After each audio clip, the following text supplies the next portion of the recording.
Sarah Martinez never imagined that her childhood dream of becoming a doctor would lead her to the most dangerous battlefields in the world.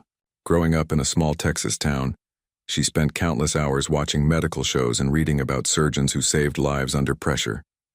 Her father, a retired Army sergeant, always told her that the best doctors were those who could work miracles when everything was falling apart around them. After graduating from medical school, Sarah felt something was missing. The sterile hospital environments and routine procedures didn't satisfy her need for purpose. She wanted to save lives where it mattered most, where her skills could make the difference between a soldier coming home or never seeing their family again. That's when she learned about the Navy SEALs medical program. The training was brutal beyond anything she had experienced. While other recruits struggled with the physical demands, Sarah found herself pushing through barriers she never knew existed. Her instructors were skeptical at first. A petite woman from Texas trying to become a SEAL medic seemed unlikely to succeed. But Sarah had something that couldn't be taught, an unbreakable determination to prove that healing hands could be just as strong as fighting ones. During Hell Week, when most candidates were dropping out from exhaustion, Sarah carried a teammate who had collapsed during a night exercise. She performed emergency first aid while other trainees held security, all while hypothermia set in from the cold ocean water. Her commanding officer later said it was the moment he knew she belonged with the teams. The advanced medical training that followed was where Sarah truly excelled. She learned to perform surgery in complete darkness, treat gunshot wounds while under enemy fire, and make life-or-death decisions in seconds. Her instructors taught her that being a SEAL medic meant being ready to run toward danger when everyone else was running away. After 2 years of intensive training, Sarah received her first deployment assignment. She was heading to Afghanistan as part of an elite special operations team. The night before she left, her father called her. His voice was proud but worried as he reminded her of something he had told her as a child. Courage isn't about not being afraid, Sarah. It's about doing what's right even when you're terrified. As her transport plane lifted off American soil, Sarah looked out at the lights of home disappearing below. She carried with her not just medical supplies and weapons, but the hopes of every family whose loved one she might have to save. She had no idea that in just a few weeks, she would face a moment that would test everything she had learned and change her understanding of what it truly meant to be a warrior. The dusty mountains of Afghanistan were nothing like the training facilities back home. Sarah's team had been operating in the region for 3 weeks, conducting reconnaissance missions and gathering intelligence on enemy movements. The heat was overwhelming during the day, and the cold at night cut through even the best military gear. But what struck Sarah most was the silence between missions, a heavy quiet that made every small sound seem like a potential threat. Her team consisted of 8 highly trained operators, each with their own specialty. There was Marcus, the team leader who had been deployed 6 times and could read the landscape like a book. Jake handled communications and could call in air support faster than anyone Sarah had ever seen. Tommy was the explosives expert who joked constantly to keep morale up, even in the most dangerous situations. The local village they were protecting had become like a second home to the team. The children would wave at them from behind mud brick walls, and the elderly men would nod respectfully when they passed. Sarah had learned a few words in the local language and often helped treat minor injuries for the villagers. It reminded her why she had chosen this path, to help people who had nowhere else to turn. On the morning that would change everything, Sarah was checking her medical supplies when Marcus received an urgent radio call. Intelligence had located a high-value target in a compound about 10 miles from their position. The mission was supposed to be a quick in-and-out operation, capture or eliminate the target and extract before enemy reinforcements could arrive. As they loaded into their vehicles, Sarah felt the familiar mix of adrenaline and focus that came before every mission. She reviewed her medical protocols and checked that her trauma kit was easily accessible. The other team members went through their own pre-mission rituals. Some prayed quietly. Others checked their weapons for the 100th time. The landscape rolled by in dusty waves as they drove toward the target location. Sarah watched the horizon, noting potential landing zones for medical evacuation helicopters and identifying buildings that could provide cover if things went wrong. Her training had taught her to always think 3 steps ahead, to be ready for the moment when split-second decisions would determine who lived and who died. When they reached the compound, everything seemed routine at first. The building was isolated, surrounded by rocky terrain that provided good overwatch positions. Marcus positioned the team strategically, with Sarah staying close enough to reach anyone who might need immediate medical attention, but far enough back to avoid the initial assault. As the team prepared to breach the compound, Sarah performed one final check of her equipment. She had no idea that within the next hour, she would face an enemy unlike any she had trained for, and that her medical skills would be tested in ways that no classroom or simulation could have prepared her for. The explosion came without warning. Sarah was monitoring the radio when the ground beneath her feet shook violently, and a massive fireball erupted from the compound's main building. The blast was so powerful that it shattered windows in buildings half a mile away and sent debris flying in all directions. What was supposed to be a controlled breach had turned into chaos in seconds. Through her headset, Sarah heard Marcus shouting commands, but his voice was strained with pain. Jake's communication equipment had been damaged in the explosion, cutting off their connection to headquarters. The team was effectively alone, surrounded by enemy fire that seemed to come from every direction. Sarah grabbed her medical kit and sprinted toward the sound of gunfire. She found Marcus first, pinned behind a concrete barrier with shrapnel wounds in his left leg and arm. Blood was soaking through his uniform, but he was still trying to coordinate the team's response. "How bad?" Sarah asked as she quickly assessed his injuries. "I'll live," Marcus replied through gritted teeth. "But Tommy's in trouble." He was closest to the building when it went up. Making her way to Tommy's position required crossing 30 yards of open ground, while bullets whizzed overhead. Sarah had practiced this scenario dozens of times in training, but the reality was far more terrifying. She moved in short bursts, using whatever cover she could find, her heart pounding so hard she could feel it in her throat. When she reached Tommy, Sarah's medical training immediately took over, pushing aside the fear and adrenaline. He was unconscious, bleeding from multiple wounds, and his breathing was shallow and irregular. Shrapnel had penetrated his body armor, and he was losing blood fast. Sarah knew she had maybe 10 minutes to stabilize him before shock would make survival impossible. Working under fire, Sarah started an IV line and began treating Tommy's most critical wounds. Her hands moved with practiced precision even as explosions echoed around them. She had to make dozens of split-second decisions: which wound to treat first, how much medication to administer, whether to risk moving him to better cover. Jake crawled over to provide security while Sarah worked. "How's he looking?" he asked, reloading his rifle. Sarah didn't want to lie, but she also didn't want to destroy the team's morale. "He's fighting," she said simply, which was the truth. Tommy was fighting for every breath, and Sarah was fighting just as hard to keep him alive. The enemy fire was intensifying, and Sarah realized they were in a coordinated ambush. This wasn't just bad luck. Someone had known they were coming.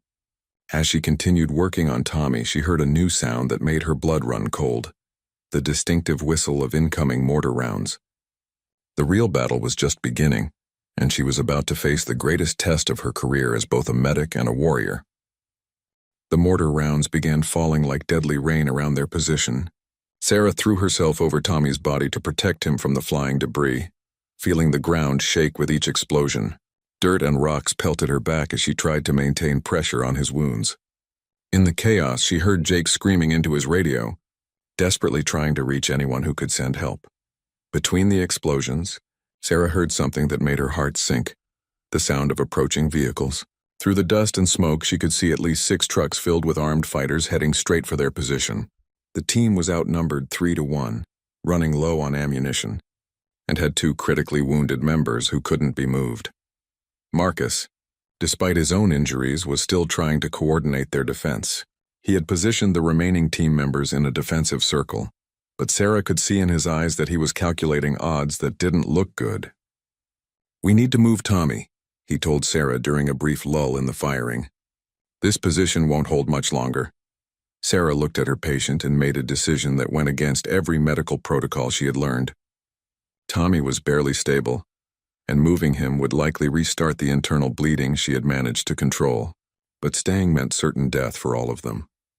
"Give me 2 minutes," she told Marcus, then began preparing Tommy for transport in a way she had never attempted in real combat. Using techniques she had only practiced in simulations, Sarah created a field stretcher from broken wood and torn fabric. She administered a risky dose of stimulants to keep Tommy's blood pressure stable during movement. knowing that too much could kill him but too little would mean he wouldn't survive the journey to safety. As the enemy vehicles drew closer, Sarah made another split-second medical decision. She spotted a young Afghan girl, maybe 14 years old, hiding behind a damaged wall about 50 meters away. The girl was bleeding from a head wound and looked terrified. Sarah's training told her to focus on her team, but her conscience wouldn't let her abandon a wounded child. "Cover me," she shouted to Jake, then sprinted toward the girl while carrying her medical kit. Bullets kicked up dirt around her feet as she ran, but Sarah's focus was entirely on reaching the wounded child. When she slid into cover next to the girl, Sarah quickly assessed her injuries. The head wound looked worse than it was, but the girl was in shock and couldn't understand what Sarah was trying to tell her. Using the few words of local language she knew, combined with gentle hand gestures, Sarah managed to calm the girl enough to treat her wound. As she worked, the girl stared at Sarah with wide, frightened eyes. Sarah realized that this might be the first time the girl had seen an American soldier up close, and certainly the first time she had been helped by one. The moment that would define Sarah's entire military career came when the girl, despite her fear and confusion, grabbed Sarah's hand and asked a single question in broken English. "You soldier girl? You fight too?" The question hit Sarah harder than any explosion or gunfire. Here was a child, caught in the middle of a war she didn't understand, trying to comprehend how someone could be both a healer and a warrior. Looking into the girl's frightened but curious eyes, Sarah felt something shift inside her. The question, "You fight too?" echoed in her mind as explosions continued around them. In that moment, Sarah realized that everything she had trained for had led to this single instant, not just saving lives, but showing this child that strength and compassion could exist in the same person. "Yes," Sarah said softly in the girl's language, the word coming out more clearly than she expected. "I fight for you." The girl's grip on her hand tightened, and Sarah saw a flicker of hope replace some of the fear in her eyes. It was then that Sarah understood her true mission wasn't just about completing operations or following orders. It was about proving that even in the darkest moments, someone would risk everything to protect the innocent. The enemy fighters were now close enough that Sarah could hear their voices. She had to get the girl to safety and return to her team. But Tommy was still critical, and Marcus was barely holding the perimeter. Sarah made a decision that would have seemed impossible just hours earlier. She would do both, even if it meant putting her own life at maximum risk. Using hand signals, Sarah directed the girl toward a safer position behind a concrete wall. Then she began the most dangerous sprint of her life, carrying medical supplies back to Tommy while enemy fighters closed in from 3 directions. Bullets cracked past her ears, and she felt the heat of tracer rounds passing inches from her body. When she reached Tommy, Sarah found that his condition had worsened during her absence. His pulse was weak and irregular, and his breathing had become labored. She had minutes, maybe less, to stabilize him again before his injuries would become fatal. Working faster than she ever had before, Sarah managed to restart his IV and administer emergency medication, while Jake and the other team members held off the advancing enemy. Marcus crawled over to Sarah's position, blood still seeping from his leg wound. "Extraction is 15 minutes out," he said, his voice strained but determined. "Can Tommy make it?" Sarah looked at her patient, then at the approaching enemy forces, then back at Marcus. 15 minutes might as well have been 15 hours given their situation. "Not here," Sarah replied honestly. "We need to move him to that ridgeline for pickup, but the movement will probably kill him." Marcus understood immediately. They were facing an impossible choice between certain death from enemy fire and probable death from medical complications. It was then that Sarah remembered something her father had told her years ago about impossible situations. Sometimes the only way through is to rewrite the rules entirely. Looking at the tactical situation, Sarah realized there was one option no one had considered, an option that would require her to trust her medical skills more than she ever had before, and to take a risk that could save everyone or cost them all their lives. Sarah began preparing for a procedure she had only read about in medical journals, something that had never been attempted in active combat conditions. As she worked, she explained her plan to Marcus, whose expression shifted from skepticism to amazement to grim determination as he realized what she was proposing to do. Sarah's plan was radical and dangerous. She would perform an emergency field surgery to temporarily seal Tommy's internal bleeding, allowing him to survive the movement to the extraction point. The procedure had never been attempted under combat conditions, and failure would mean certain death. But Sarah had calculated that without trying, Tommy had zero chance of survival anyway. Working with hands steadied by pure determination, Sarah began the delicate procedure while Jake and the remaining team members formed a protective barrier around her. Enemy fighters were now within 100 meters, and she could hear their commanders shouting orders in the distance. Every few seconds she had to pause as bullets impacted near her position, but she forced herself to continue. The young Afghan girl, despite Sarah's instructions to stay hidden, had crawled closer to watch. Sarah realized the girl was fascinated not by the violence around them, but by seeing a woman taking charge in a situation where everyone else seemed helpless. The girl's presence gave Sarah an unexpected source of strength. She was not just saving Tommy, but showing this child what was possible. After what felt like hours but was actually 12 minutes, Sarah completed the procedure. Tommy's vital signs immediately began to improve and his breathing became more stable. "He'll make it to the helicopter," Sarah told Marcus with confidence she didn't entirely feel. The next challenge was moving him across 200 meters of open ground, while under heavy enemy fire. The extraction began like a perfectly choreographed dance. Marcus and Jake provided covering fire, while Sarah and 2 other team members carried Tommy on the makeshift stretcher. The Afghan girl followed close behind Sarah, having refused to be left alone. Enemy bullets whistled around them, and twice they had to drop to the ground as mortar rounds exploded nearby. Halfway to the landing zone, Sarah heard the distinctive sound of approaching helicopters. The extraction team was coming in early, having heard the intensity of the firefight over the radio. As the helicopters appeared over the ridgeline, their door gunners began laying down suppressing fire that forced the enemy fighters to take cover. In the final sprint to the landing zone, Sarah felt everything that had brought her to this moment. Her childhood dreams of saving lives, her father's lessons about courage, her brutal training, and her determination to prove that healing and fighting could coexist in the same person. The helicopters touched down in a whirlwind of dust and rotor wash. As they loaded Tommy into the medical helicopter, he briefly regained consciousness. His eyes found Sarah's face and he managed a weak smile. "Thanks, Doc," he whispered before the flight medics took over his care. Sarah knew then that her field surgery had worked. Tommy would live to see his family again. The young Afghan girl stood at the edge of the landing zone as the helicopters prepared to leave. Sarah knelt down beside her and pressed a small medical kit into her hands, basic supplies that could help her family. "You can heal too," Sarah said in the girl's language, the words coming more naturally now. As the helicopter lifted off, Sarah looked back to see the girl standing tall despite everything she had witnessed, holding the medical kit like a treasure.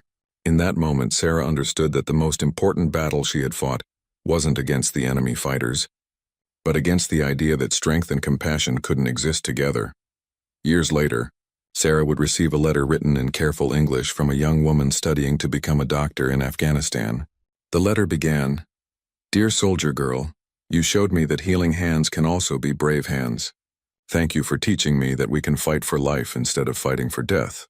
Sarah kept that letter with her through 3 more deployments, a reminder of the day she learned that the greatest victory wasn't surviving the battle, but inspiring someone else to choose hope over fear.